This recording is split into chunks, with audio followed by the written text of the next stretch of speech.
Welcome बच्चों। आपने अभी तक पिछली कक्षाओं से इस कक्षा में बहुत से जीव जंतुओं के विषय में पढ़ा। विशालकाय हाथी को भी आपने देखा, छोटी सी चींटी को भी आपने देखा, बड़े बड़े पक्षियों को देखा, बहुत बड़े बड़े जलचरों को भी देखा। कभी आपने सोचा कि इस धरती पर, इस पर्यावरण में क्या सिर्फ यही जीव हैं जिन्हें हम देख रहे हैं, या कुछ ऐसे भी जीव हैं जिन्हें हम नहीं देख पा रहे हैं? हाँ, ऐसे बहुत से जीव इस धरती पर, इस पर्यावरण में मौजूद हैं जिन्हें हम अपनी नंगी आंखों से नहीं देख सकते हैं। उन्हें देखने के लिए हमें आवर्धक लेंस या सूक्ष्मदर्शी की आवश्यकता होती है,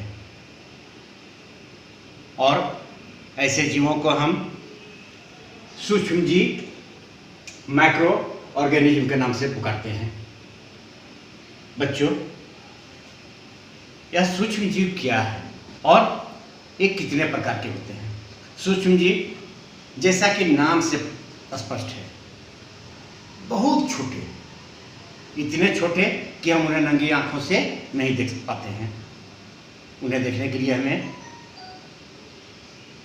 आवर्धक लेंस की आवश्यकता होती है, और सामान्य रूप से जो सामान्य आवर्धक लेंस होते हैं उससे भी सूक्ष्म जीव दिखाई नहीं देते। उन्हें देखने के लिए हमें सूक्ष्मदर्शी की आवश्यकता पड़ती है। आपके पाठ के अनुसार सूक्ष्म जीवों के 4 प्रकार हैं, जिन्हें हम जीवाणु, कवक, प्रोटोजोआ,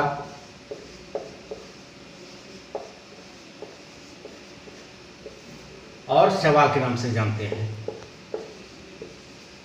परंतु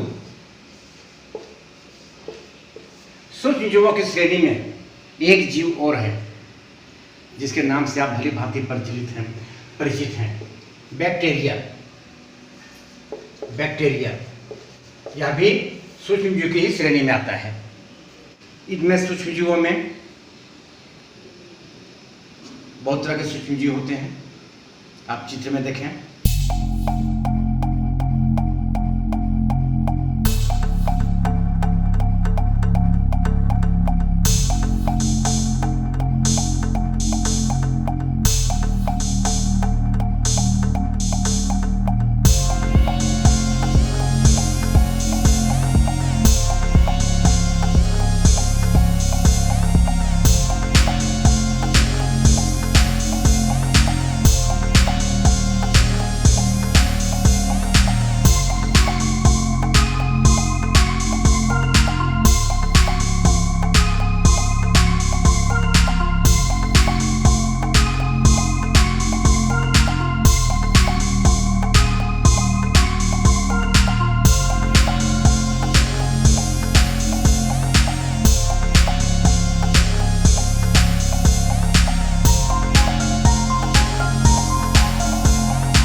यह भी एक प्रकार का सूक्ष्म जीव है। ब्रेड घर में लाते हैं। बहुत बार ऐसा होता है, खास करके इस बरसात में, कि ब्रेड कई दिनों तक घर में पड़ा रह जाता है, और आप जब खाने के लिए जाते हैं तो आप देखते हैं कि ब्रेड के ऊपर कुछ हरा हरा सा छा गया है, रुईदार। आपने कभी सोचा यह क्या है? यह भी एक सूक्ष्म जीव है। और इस तरह के सूक्ष्म जीव को हम राइजोपस के नाम से जानते हैं। राइजोपस, जिसे बेड मोल्ड भी बोला जाता है। यह क्या है? इसे जानने के लिए हमें पहले सूक्ष्म जीवों के विषय में जानना होगा। सूक्ष्म जीव बहुत ही छोटे प्राणी हैं और प्रायः अकोशिकीय हैं,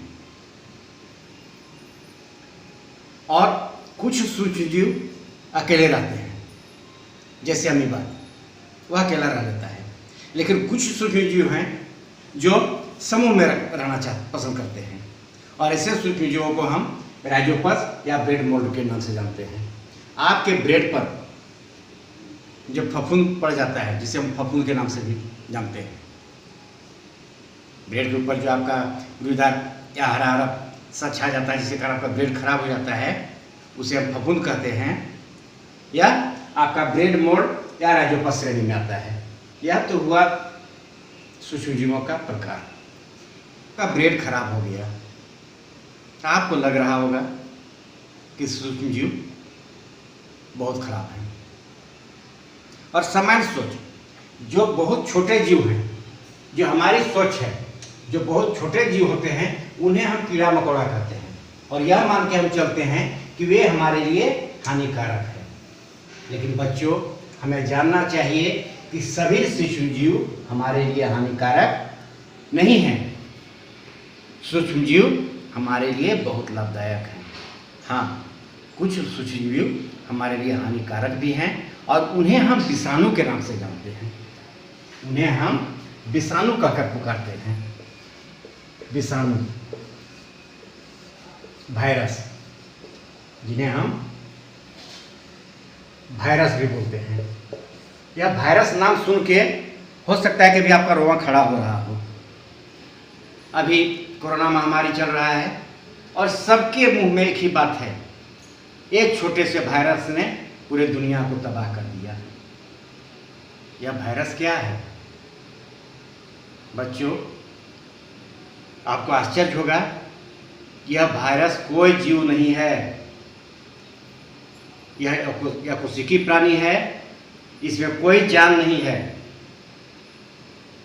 और यह हर जगह पाया जाता है। जैसे सूक्ष्म जीव कहाँ पाए जाते हैं, अगर आपसे पूछा जाए तो सूक्ष्म जीव हर जगह पर, पानी में, जमीन पर, हवा में, बर्फीले क्षेत्र में, बहुत गर्म क्षेत्र में, यहाँ तक कि हमारे शरीर में, पेड़ पौधों में, सूक्ष्म जीव सब जगह पाए जाते हैं। उसी तरह यह वायरस है, यह भी सब जगह पाया जाता है। यह कोशिकीय है, और यह निष्क्रिय अवस्था में रहता है, इनएक्टिव। यह कहीं भी, आपके घर के दरवाजे में, आपके पलंग के पट्टी पर, आपके खाने के बर्तन में, आपके किताब के पन्नों में, कहीं भी यह निष्क्रिय अवस्था में पड़ा रह सकता है। घंटे भर नहीं, एक दिन नहीं, 2 दिन नहीं, बरसों बरसों तक। और जब यह जीवित कोशिका के संपर्क में आता है, जीवित कोशिका मतलब किसी प्राणी के संपर्क में जब यह आता है, हमारे हाथों में आता है, तब यह सक्रिय होता है, और सक्रिय होने के बाद अपना काम यह शुरू कर देता है, अपना परिवार बढ़ाना शुरू कर देता है। बच्चों, यह जितना भयावह है उतना ही कमजोर भी है। कोई भी वायरस सिर्फ साबुन से आसानी से मर जाता है। इसीलिए आपसे बार बार कहा जाता है कि कोरोना से बचना है तो बार बार हाथ धो।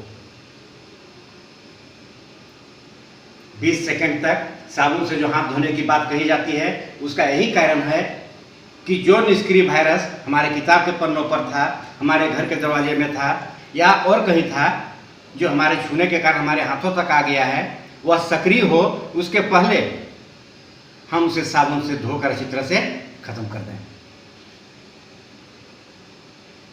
तो हम वायरस पर भी आगे बहुत कुछ चर्चा करेंगे। अभी आपने जाना कि सूक्ष्मजीव के कितने प्रकार हैं, ये कहाँ पाए जाते हैं। अब अभी मैंने वायरस की चर्चा की, जिसमें आपको लगा होगा कि सूक्ष्मजीव हमारे लिए सिर्फ हानिकारक है। ऐसा नहीं है। सूक्ष्मजीव हमारे लिए बहुत लाभदायक हैं, इसलिए सूक्ष्मजीव को मित्र भी कहा जाता है। सूक्ष्मजीव को मित्र भी बोला जाता है। किस तरह से ये हमारे लिए लाभदायक हैं? सबसे पहले एक श्रेणी आती है, हमारी सबसे बड़ी आवश्यकता है हमारा भोजन। हम पहले देखेंगे कि हमारे भोजन के संदर्भ में सूक्ष्मजीव किस तरह से हमारा मित्र हैं। बच्चों, अभी मैं ब्रेड का चर्चा कर रहा था। आप इडली खूब पसंद करते होंगे, जलेबियाँ भी आप चटखरा लेके खाते होंगे। कभी आपने सोचा ये बनती कैसे है? ब्रेड, जलेबी या इडली का मैदा जब कारीगर तैयार करता है तो उसमें यीस्ट मिलाता है। यीस्ट, जिसे हम खमीर भी कहते हैं, खमीर मिलाता है और कुछ देर के लिए मैदे को छोड़ देता है। यह यीस्ट मैदे में जाकर अपना प्रजनन करता है, यानी अपना परिवार बढ़ाता है, और जिससे मैदे में खमीर पैदा हो जाता है और जलेबियाँ या ब्रेड का जो गुण आप देखते हैं वह उसमें आता है। यह यीस्ट क्या है? यह कवक है। अभी मैंने बताया था कवक कि सूक्ष्मजीवों का एक प्रकार कवक होता है। यह यीस्ट क्या है? एक प्रकार का कवक है। यह किस तरह से कार्य करता है? मैदे में जब यीस्ट मिलाया जाता है, पहले क्या किया जाता है? यीस्ट को थोड़ी सी चीनी के साथ, बाजार में यीस्ट का पाउडर मिलता है, थोड़ी सी चीनी के साथ मिलाकर उसे कुछ देर के लिए छोड़ दिया जाता है, और फिर जब मैदा गूंथने की बारी आती है उस मैदे में उसे मिला दिया जाता है और मैदा को गूंथकर कुछ देर के लिए छोड़ दिया जाता है। इससे क्या होता है कि धीरे धीरे मैदे का आयतन बढ़ जाता है। बच्चों, आप बता सकते हैं कि जो गूंथा हुआ मैदा है उसका आयतन कैसे बढ़ा? समझना होगा। यीस्ट क्या करता है कि मैदे में वह मिल चुका है, वह वहाँ अपना प्रजनन की क्रिया करता है, श्वसन की क्रिया करता है, और जिस तरह सामान्य सभी जीव श्वसन की क्रिया में क्या करते हैं? ऑक्सीजन लेते हैं, कार्बन डाइऑक्साइड छोड़ते हैं। वही काम यीस्ट भी मैदे में करता है, कार्बन डाइऑक्साइड छोड़ता है। जब कार्बन डाइऑक्साइड छोड़ता है तो मैदे के अंदर जो कार्बन डाइऑक्साइड आ रहा है उसके कारण धीरे धीरे मैदे का आयतन बढ़ जाता है, और जब भट्ठी में उसी से ब्रेड को पकाया जाता है तो जब वहाँ क्या होता है कि कार्बन डाइऑक्साइड उससे बाहर निकल जाता है, और जो कार्बन डाइऑक्साइड मैदे के बीच में था वहाँ से वह निकल गया, लेकिन वह स्थान खाली रह जाता है, और आप जब ब्रेड को खाते हैं तो आपको ब्रेड अंदर से छिद्रनुमा नजर आता है, स्पंजी हो जाता है। तो देखा है आपने कि आपके भोजन में यीस्ट कितना मददगार है। दूसरी चीज, दही आप बहुत पसंद करते होंगे। कभी आपने सोचा कि दही बनता कैसे है? आप देखते होंगे घरों में कि उस गर्म दूध में कुछ जामन डाला जाता है, यानी थोड़ी सी दही डाली जाती है, और फिर दूसरे दिन पूरा दूध जमकर दही बन जाता है। यहाँ भी यही क्रिया होती है। सूक्ष्म जीव जाकर वहाँ प्रजनन करते हैं और अपनी संख्या को बढ़ाते हैं और दूध को जमा देते हैं। इसी प्रकार अभी आप नहीं जान रहे थे, लेकिन इस कोरोना ने बहुत कुछ हमें जना दिया है। हम सैनिटाइजर का इस्तेमाल कर रहे हैं। सैनिटाइजर क्या है? अगर सैनिटाइजर के बोतल को आपने देखा होगा तो उसमें लिखा रहता है 60% अल्कोहल, किसी में रहता है 70% अल्कोहल। अल्कोहल या शराब के निर्माण में यह ईस्ट अपना भूमिका निभाता है। आप आसानी से घरों में अल्कोहल तैयार कर सकते हैं। करना क्या है, एक गिलास में हम चीनी ले लेंगे, चीनी को घोल देंगे और उसमें थोड़ा सा ईस्ट पाउडर डाल देंगे और किसी गर्म जगह में उस गिलास को 2-3 घंटे के लिए छोड़ देंगे। फिर जब जाके आप उस गिलास के घोल को सूंघ के देखेंगे, उसमें आपको अल्कोहल का गंध मिलेगा। यानी वह ईस्ट क्या किया कि जो चीनी हमने शरबत बनाया था चीनी का, जिसमें ईस्ट पाउडर डाला था, वह अल्कोहल में बदल गया। तो इस तरह से हमारे भोजन के क्षेत्र में सूक्ष्मजीव बहुत मददगार हैं। अब आते हैं हम, क्या सिर्फ भोजन के ही क्षेत्र में ये सूक्ष्मजीव हमारे मददगार हैं? नहीं, चिकित्सा क्षेत्र में, चिकित्सा क्षेत्र, बच्चों हम बीमार पड़ते हैं और डॉक्टर हमें दवाइयाँ देते हैं, हम ठीक भी हो जाते हैं। कैसे? यहाँ पर सूक्ष्मजीव हमारा बहुत मदद कर रहे हैं। बच्चों एक बात आपको बता दूं कि यह जो मानव शरीर है,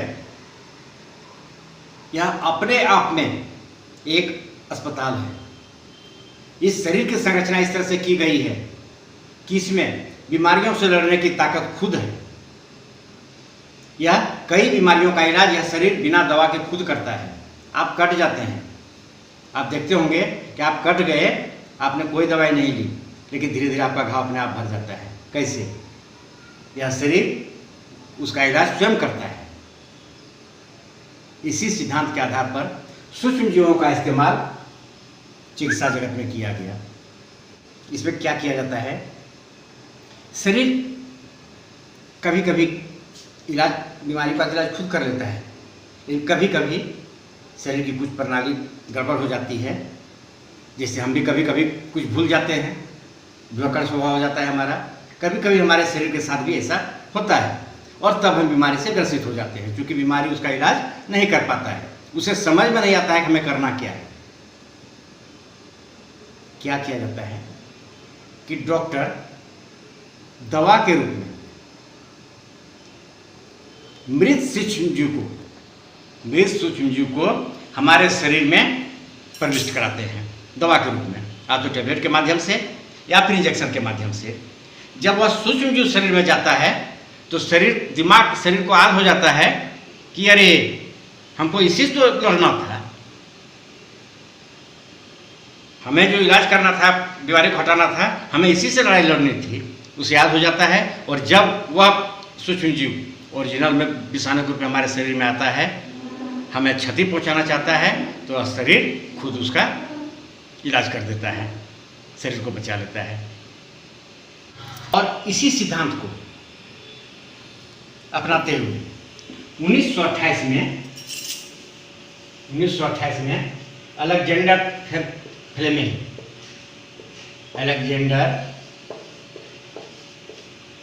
फ्लेमिंग ने एक दवाई का याद किया, एक दवाई का आविष्कार किया जिसका नाम पेनिसिलिन रखा गया। पेनिसिलिन आपने भी नाम सुना होगा। और इस दवाई के आविष्कार के लिए इन्हें नोबेल पुरस्कार भी मिला। चिकित्सा जगत में पहला नोबेल पुरस्कार फ्लेमिंग को मिला पेनिसिलिन के आविष्कार के लिए। यह पेनिसिलिन क्या है? बच्चों, मैंने चर्चा किया था कि सूक्ष्मजीवों की एक श्रेणी में बैक्टीरिया है। यह जो पेनिसिलिन का आविष्कार किया, उन्होंने इसका नाम रखा एंटीबायोटिक। आप जाते हैं दवाई दुकान में या डॉक्टर के पास आप जाते हैं, डॉक्टर क्या कहता है कि आपको तो एंटीबायोटिक लेना होगा, उसके बिना ठीक नहीं होगा। यह एंटीबायोटिक क्या है? यह प्रतिजैविक है।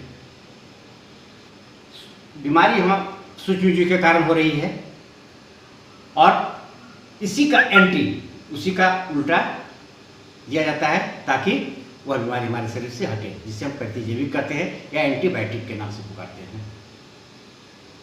बच्चों, इस एंटीबायोटिक की चर्चा में हम एक बात आपको बताना चाहेंगे कि डॉक्टर जब एंटीबायोटिक्स लिखते हैं तो उसका एक निश्चित मात्रा शरीर को आवश्यक होती है और डॉक्टर वही मात्रा हमें लिखते हैं। कभी कभी हम क्या करते हैं, डॉक्टर ने हमें 8 टैबलेट खाने के लिए दिया, हम 4 या 5 खाते हैं, बाकी 3 छोड़ देते हैं। यह भूल कभी नहीं करना है। एंटीबायोटिक की अधिक मात्रा भी हानिकारक होती है और एंटीबायोटिक की कम मात्रा का मतलब ये हुआ कि डॉक्टर हमारे शरीर की आवश्यकता के अनुसार उसकी मात्रा निर्धारित कर हमें दवाई देता है। अगर उससे कम दवाई हम लेते हैं, उससे क्या होता है कि जो जीवाणु उससे नष्ट होते वे उसका आदत बना लेते हैं और बाद में वह एंटीबायोटिक हमारे शरीर पर काम नहीं करने लगता है। सूक्ष्म जीवों का एक गुण है कि वह तुरंत हमारे शरीर की आदत को पकड़ने का प्रयास करता है। तो एंटीबायोटिक के विषय में आपने समझा। टीकाकरण आपने सुना है, आपको भी बचपन में पोलियो का ड्रॉप्स मिला होगा, वह भी एक तरह का टीकाकरण है। चेचक का टीका भी आपने लगाया होगा। इस तरह बहुत से बीमारियों के लिए टीका दिया जाता है। यह भी एक तरह का बीमारियों से प्रतिरक्षण भी है और इसमें वही काम किया जाता है कि टीका के माध्यम से मृत सूक्ष्म जीव को हमारे शरीर में प्रवेश कराया जाता है ताकि हमारा शरीर उस बीमारी से लड़ने के लिए परिचित हो जाए, उसे पहचान सके। इस तरह से बहुत से बीमारियों में का टीका निकल चुका है। पीलिया, जिसे हेपेटाइटिस भी कहते हैं, टीबी, चेचक, मस्तिष्क ज्वर जिसे ब्रेन फीवर कहते हैं, मेनिंजाइटिस, इस तरह की बहुत सी बीमारियों का टीका निकल चुका है और